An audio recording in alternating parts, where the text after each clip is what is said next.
kita absen dulu ya. Ahmad Rizky Saputra, Aisyah,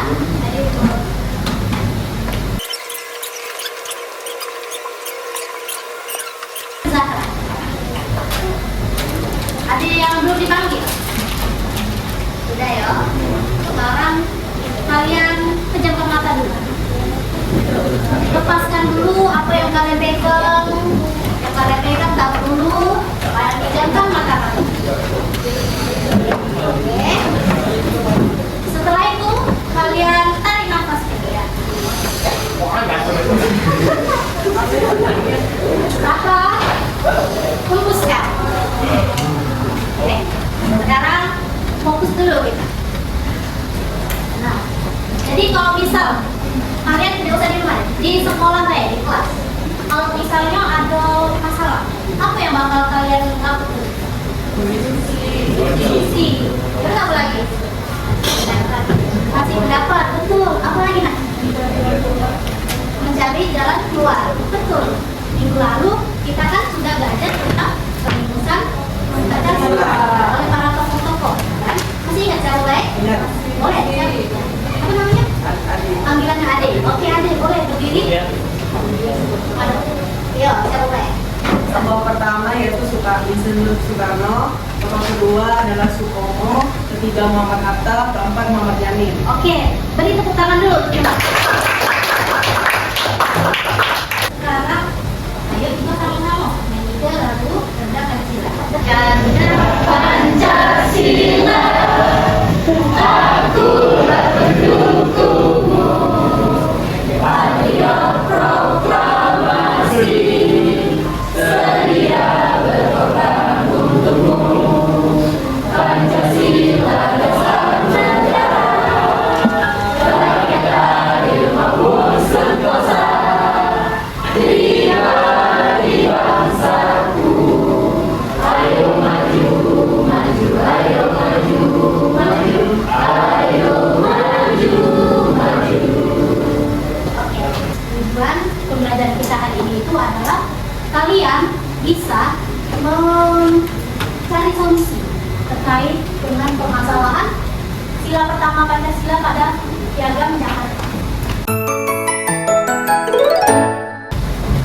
Kalian bayangkan, itu yang baru bayi merdeka tanggal 17 Agustus. Nah, kita baru bayi merdeka. Kita balik lagi ke tahun ini, 17 Agustus 1945. Tetapi pas besoknya tanggal 18 Agustus itu tuh belum nyampe 1 hari nak paginya, belum nyampe 1 hari, belum nyampe 24 jam, tapi sudah muncul masalah nak. Karena apa? Ada yang tahu? Siapa yang tahu? Kalian pengen tahu? Pengen tahu? Nah, muncul masalah karena pihak dari negara bagian timur tidak setuju dengan sila pertama Pancasila, yang mana ini tuh sudah dibacakan nah pada saat kita 17 Agustus 1945 itu sudah dibacakan pembukaan undang-undang. Pembukaan undang-undang ini akan menjadi cikal bakal Pancasila. Pihak barat pihak timur tidak setuju dengan sila pertama. Kalian bayangkan kalau kalian jadi para tokoh perumus Pancasila yang disebutkan tadi, apa yang bakal kalian lakukan untuk agar tidak terpecah? Soalnya nak, pihak timur ini dia tidak cuma tidak setuju, tapi dia tuh mengancam. Mengancam apa? Mereka mengancam untuk memisahkan diri dari Indonesia. Padahal Indonesia sendiri saja belum genap 1 hari, belum 24 jam, tapi sudah ada yang ingin memisahkan diri dari Indonesia. Nah, maka di sini ibu pengen kalian bagaimana kalian jika kalian menjadi tokoh perumus Pancasila itu? Jadi apa yang akan solusi yang akan kalian cari? Kemudian akan dikembalikan kalian kelompok. Ini dia kelompoknya. Silakan kalian pindah duduk berdasarkan kelompoknya yang sudah ibu tampilkan. Jadi ibu akan bagikan amplop, di mana amplop ini tuh isinya adalah kartu peran.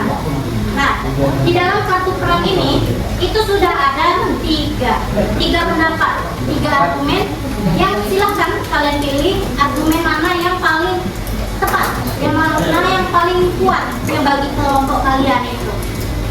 Terus nanti setelah kalian pilih argumen mana yang mau kalian ambil, nanti kalian tulis di dalam sticky note. Nah, sticky note ini nantinya akan kalian tempel pada ini. Ini adalah lembar kerja murid. Nah. Jadi di sini adalah tempat untuk kalian menempelkan sticky note-nya. Nah, di dalam lembar kerja murid itu ada kelompok. Silakan kalian tulis kelompok berapa kalian. Kemudian ada peran sebagai. Nah, peran sebagai itu kalian isi nanti di dalam kartu soal ini. Ada tuh perannya. Apakah kalian sebagai tokoh Islam? Apakah kalian sebagai tokoh menengah? Itu ditulis di sini. Kemudian ada nama anggota kelompok. Selanjutnya kalian mengerjakan pertanyaannya yang akan kalian analisis. Nah, pertanyaan ini semua orang itu wajib menyampaikan pendapat.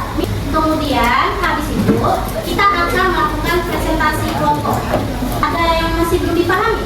Boleh kalau namanya? Sudah paham ya? Oke, ibu bagikan. Kelompok 1. Ini apa?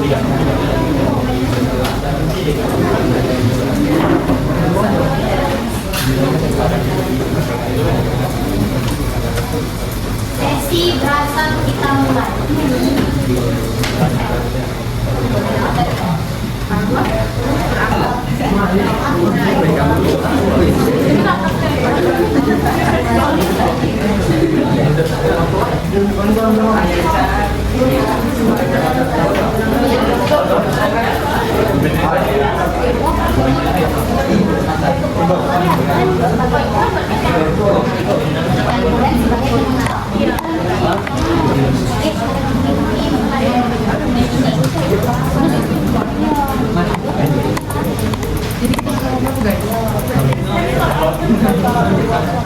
Tidak dua beda sih.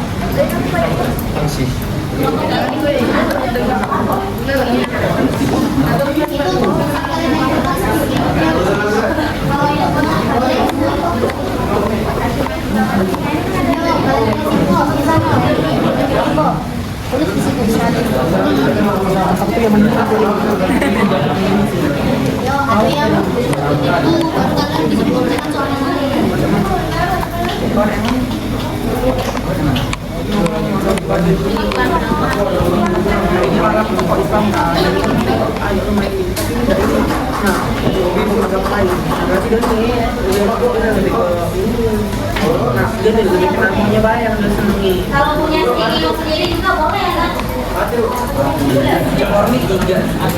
Oke nak, waktunya sudah 13 menit, tersisa 2 menit lagi. Ayo, kelompok 1 atau bisa mendapatkan solusi.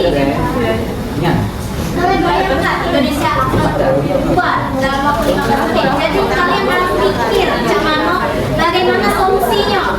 Oke? Silakan.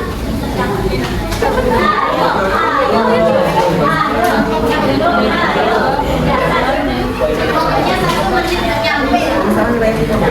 Tinggal 20 detik lagi. Kalian harus punya solusi untuk agar tidak terpecah Indonesia. 10 detik lagi.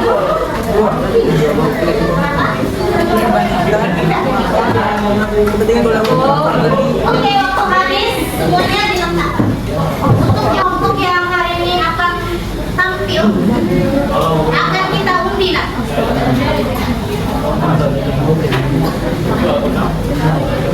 Nih,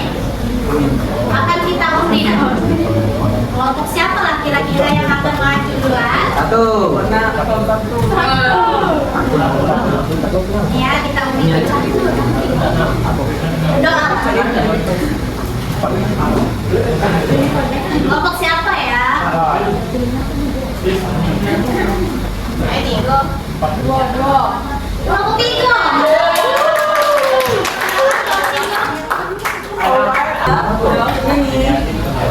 Perhatian, anak-anak yang cantik, yang ganteng.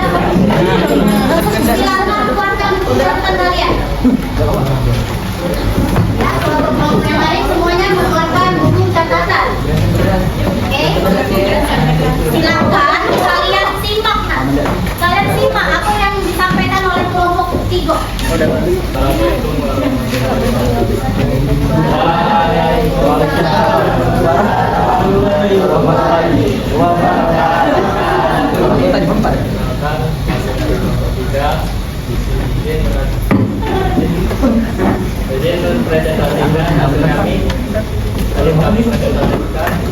Kami perkenalan diri. Nama saya Andri Putra. Saya Siti Putra. Saya Lesti Subaya. Saya Wasita Menggunakan. Dan kami akan mempresentasikan hasil diskusi kami yang akan diawali oleh Dinda. Yang pertama, argumen kami pilih yaitu pada argumen pertama, di mana jika pembukaan Piagam Jakarta tanggal 22 Juni 1945 adalah kesepakatan resmi dan mutlak yang telah diumumkan oleh Presiden Bulan. Pencantuman tujuh partai ini merupakan kompromi historia yang telah dilakukan.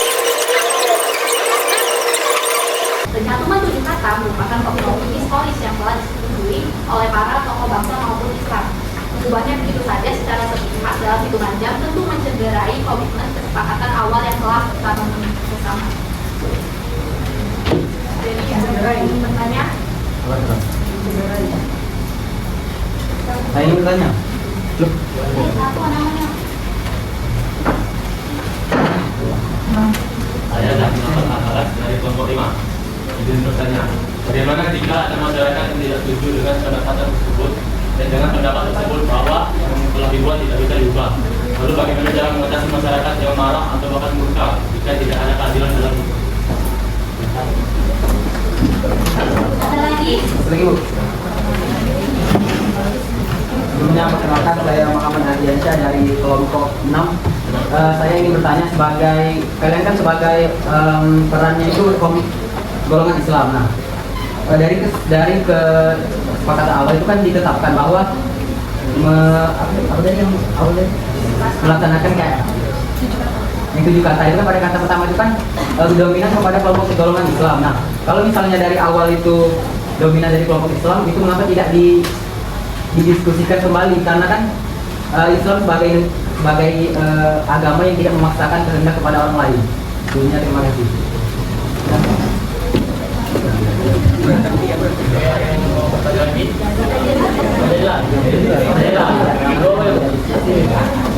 Kita lagi dengan Islam. Apa keputusannya? Jadi pertanyaan kamu itu apa? Jadi pertanyaan saya itu mengapa pada awal diskusi untuk merumuskan Piagam Jakarta, mengapa pada saat keputusan pertama itu lebih dominan kepada golongan Islam itu tidak didiskusikan kembali? Islam juga kan mengajarkan mengenai tidak memaksakan kehendak kepada orang lain. Dunia, terima kasih. Sudah paham? Sudah paham. Kalau nggak ada lagi yang nggak bertanya, jadi di sini cerita saya tidak menjawab pertanyaan dari tadi. Saya tadi bertanya bagaimana jika ada suatu tujuan masyarakat yang tidak setuju atas kesepakatan bersama. Tetapi sepertinya di sini individu atau masyarakat tersebut mau menyetujui karena sebelum adanya kesepakatan atau persetujuan itu kan berdiskusi bersama. Maka dari itu untuk berontak-berontak itu mustahil karena adanya persetujuan. Kalau misalnya dari awal dia mau berontak, nantinya itu akan didiskusikan kembali. Terus, kenapa masih ada masyarakat yang kurang merasa adil? Dan ditanya juga. Kan ada buktinya. Tanya apa? Kurang adil. Ada keputusannya yang merasa adil. Yang tujuan negara untuk adil. Maaf. Jadi berdiskusi terlebih dahulu. Jadi nanti ceritakan saya jawabannya nanti jawab mengapa adanya satu video masih ada yang bersikap seolah tidak adil. Itu sebenarnya kalau sesuai dengan kalau misalnya dilihat dari teori kita sebagai umat Islam kan mengajarkan sosial. Jadi kita sosialisasi, terus juga adanya hukum. Tapi Islam juga mengajarkan bahwa adanya dorongan untuk saling merangkul, apapun agamanya, apapun budayanya itu merangkul. Jadi dapat merubah pikiran orang yang merasa tidak adil itu untuk lebih terima gitu loh. Jadi tidak seperti memaksakan untuk langsung menyetujui atas pendapatnya, tapi bisa diterima secara baik atau perlahan. Mungkin jelas. Terima kasih. Oke, selanjutnya saya akan jawab jawaban dari Haji. Pertanyaan. Pertanyaan dari Haji kelompok 6. Mengapa tidak didiskusikan kembali karena Islam sebagai agama yang tidak memaksakan serta kepada rakyat? Kesimpulannya, keputusan para ulama dan tokoh Islam pada 18 Agustus 1945 sudah sangat bijaksana dan sesuai dengan nafas Islam yang rahmatan lil alamin. Ubahnya kembali justru bertentangan dengan semangat kearifan toleransi dan kompromi. Nah, tahu dong, tahu. Yang telah dicontohkan oleh para pendiri bangsa dari golongan Islam itu sendiri. Maka sudah jelas. Jelas.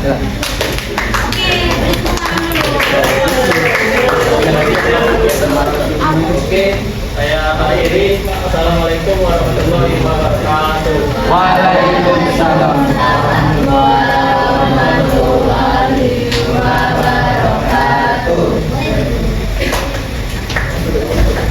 Nah, sekarang mau aku berikan satu lagi loh. Mungkin kita jika dari POV Islam, POV dari kelompok golongan Timur. apa ya? Timur. Kebangsaan. Siapa yang tadi? Kebangsaan. Yang kebangsaan tadi kelompok berapa? 2, sama 1. Ada 1. Ya, sweet ya, 3 kali sweet.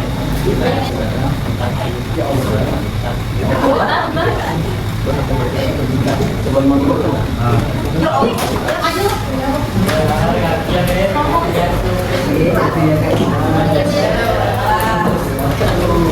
Assalamualaikum warahmatullahi wabarakatuh. Waalaikumsalam warahmatullahi wabarakatuh. Perkenalkan kami dari kelompok 2 sebagai golongan kebangsaan akan mempresentasikan hasil diskusi kami. Dimulai dari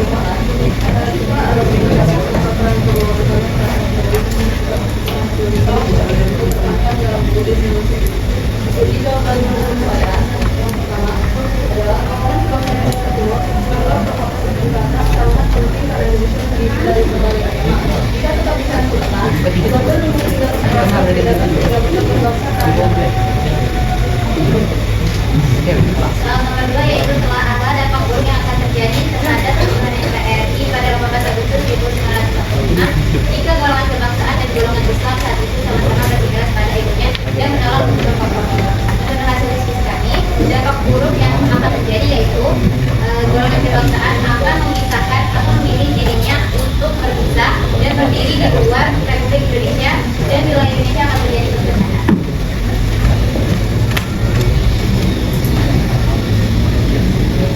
Bandingkan kepentingan golongan kebangsaan dan golongan Islam, lalu analisislah mengapa perubahan ini karena terjadi karena Maha Islam jadi keputusan terasal yang paling adil bagi kedua belah pihak.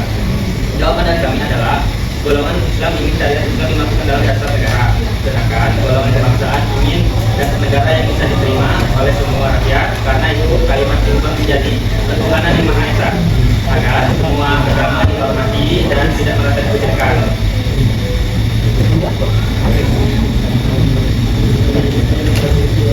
Korelasikan hubungan sikap berjiwa besar para tokoh bangsa dengan kehidupan sehari-hari. Jika terjadi dapat yang sedikit kelas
sudah disampaikan oleh teman kalian. Tadi yang pertama itu adalah mengenai tokoh-tokoh Islam, di mana tokoh Islam itu berkata kalau intinya mereka punya tetap dengan ketuhanan, menjaga syariat Islam bagi pemeluknya. Tapi untuk yang untuk yang selain Islam itu akan dirangkul agar tidak terjadinya kepecahan menurut kelompok Islam. Kemudian menurut kelompok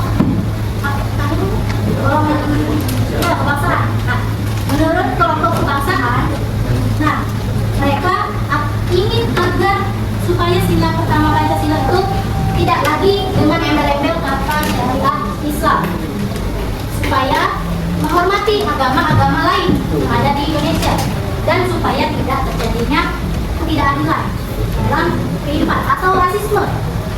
Jadi menurut kelompok ini kita harus diubah kalimat Pancasila sila pertama itu. Nah, kalau dari kelompok menengah tadi intinya itu adalah mengubah sila pertama itu jadi ketuhanan yang Maha Esa. Oke, ketuhanan yang Maha Esa itu sendiri pun sebenarnya lebih ke menghormati juga umat Islam sebenarnya.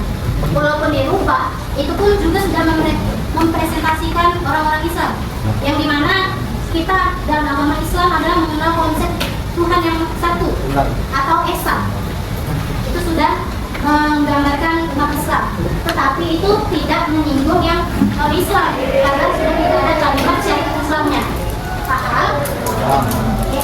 Nah, tokoh dibalik perundingan untuk mengubah sila pertama itu adalah mereka ini. Ada Muhammad Hatta, Ki Bagus Sumo, kemudian ada Kiai Hashim, Sinodimedo. Nah, mereka inilah yang untuk menjadi ketuhanan yang Maha Esa. Sila pertama Pancasila yang ada sampai saat ini. Siapa nih yang mau memberikan kesimpulan materi hari ini? Silakan tunjuk tangan. Bakal ibu kasih poin. Boleh, silakan.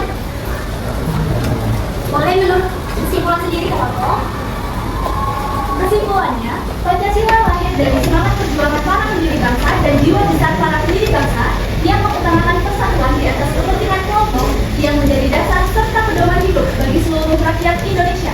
Nilai-nilainya menuntun bangsa dalam mewujudkan persatuan, keadilan, dan kesejahteraan bersama. Lewat semangat berasan, perubahan sila pertama menjadi ketuhanan yang Maha Esa, membuktikan bahwa mengalah demi keutuhan NKRI adalah bentuk kenegarawanan sejati. Oke, beri tepuk tangannya.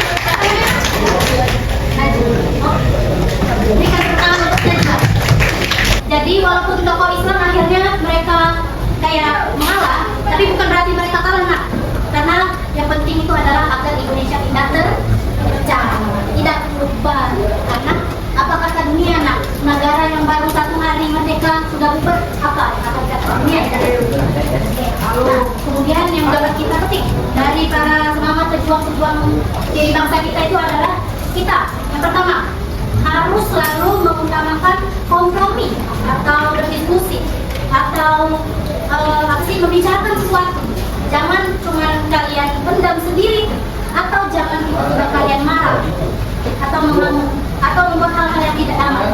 Jadi itu yang harus kalian tekankan. Kemudian kalian harus memupuk rasa persatuan. Nah, kalian harus bersatu di tengah keberagaman kalian. Jangan ada yang saling rasis, jangan ada yang memecah pertemanan kalau di sekolah. Silakan dijawab di buku latihan kalian dengan refleksi apa yang akan kalian lakukan setelah belajar hari ini. Kalau misalnya ada masalah-masalah yang terkait seperti akan ada perpecahan, keributan, apa yang akan kalian lakukan? Akan kalian jawab refleksi itu di catatan kalian. Sebegitu dulu materi kita hari ini. Silakan kalian simpan buku-bukunya. Kita akan mau pulang. Kali pulang. Kemudian silakan kalau sudah siap semua, Marilah kita berdoa sebelum pulang untuk mengakhiri pembelajaran pada hari ini. berdoa sesuai kepercayaan agama Islam. Berdoa mulai.